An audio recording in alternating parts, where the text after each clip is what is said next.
Tails, Knuckles et Sonic sont appelés pour une mission. Shadow, un autre hérisson noir et rouge cette fois-ci, a détruit la cuve où il était retenu prisonnier depuis 50 ans. Il s'est dirigé vers Tokyo et là-bas, le Gun, le groupe qui le retenait, n'arrive pas à le capturer de nouveau. C'est pour ça que la team Sonic a été appelée. Mais même eux ne peuvent rien faire face à Shadow. Il les bat sans aucun problème et prend la fuite avec une moto. Sonic va lui courir après et ils vont se battre. Sonic voulait poser des questions à Shadow mais il n'en a pas eu le temps. Sonic se réveille après s'être battu avec Shadow et est menotté à une barrière. Tails vient défaire ses menottes et un des hauts placés du Gun les appelle. Ils vont dans un restaurant et se font attaquer par des œufs de Robotnik. Mais un homme en moto arrive et les désactive tous un par un. Le haut placé est blessé et va mourir. Il donne une carte d'accès à Sonic et lui dit de ne la donner à personne. Juste après ça, Sonic fonce pour retrouver l'homme en moto et en arrivant au bout d'un pont au bord de l'eau, on découvre qui est le fameux motard. C'est Rock, l'assistant de Robotnik. Et ce ici ne veut pas de problème avec la team Sonic. Au contraire, il veut créer une alliance. Il les invite à monter et après une scène assez gênante que j'ai pas trop aimé dans le film, il se lance de nouveau pour retrouver Shadow.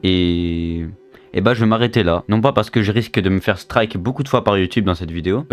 Enfin si, mais bref. Mais parce que le but de la vidéo n'est pas de vous résumer le film, ni de vous le raconter. Je vais vous laisser le découvrir par vous-même et vous faire votre propre avis sur le film. Donc je disais, le but n'est pas de vous raconter l'histoire du film, mais de vous donner mon avis sur celui-ci et de lui mettre une note sur 20. Parti pour vous donner mon avis alors. Sonic 3 est un peu random dans ce scénario je trouve. Tout se suit sans forcément avoir de sens. Et c'est ce qui fait que parfois on se demande pourquoi ils font certaines choses. Car rien ne nous indiquait la suite des événements. Ça lui retire un peu de points pour ma note finale, mais ça peut être différent de votre côté. Tout le monde ne pense pas la même chose et heureusement. Maintenant, je vais m'adresser à ceux qui ont vu le film. Donc ceux qui veulent pas de spoil, allez à ce timecode de la vidéo. Allez, je me lance. Vous trouvez pas que la raison pour laquelle Shadow veut tuer tout le monde, c'est pas logique? Parce que Maria s'est fait tuer, il devrait détruire le monde. Je peux comprendre que le choc émotionnel est fort, mais au point de vouloir tuer tout le monde. Et la discussion entre Sonic et Shadow vers la fin, moi, j'ai trouvé ça trop facile. J'ai pris ça comme Sonic qui dit c'est pas gentil d'être méchant et Shadow qui dit ok bah alors on devient potes. Bref, dites-moi ce que vous en pensez dans les commentaires. Parlons d'autre chose. Avec tout ce que je vous ai dit depuis le début, vous pouvez vous demander si j'ai aimé ou pas le film et qu'est-ce que j'ai aimé dans ce film. Et bah j'ai bien aimé le design de Shadow, même la fluidité du film. Je me suis pas ennuyé en le regardant et ça c'est un bon point. La seule chose que j'aurais aimé dans le film c'est que la musique de CG5 passe dans le film, mais on a eu une autre musique à la place. Elle est tout aussi bien mais ça m'a quand même un peu déçu. Après on peut pas avoir tout dans la vie. Pour moi c'était un bon film. Juste un film très lissé pour pas choquer les gens, mais un bon film. Je donne la note de Sonic the Hedgehog sur 20. Un petit 14 sur 20 pour son scénario et ses effets visuels. Sur ce, je vous laisse, c'était Ellie,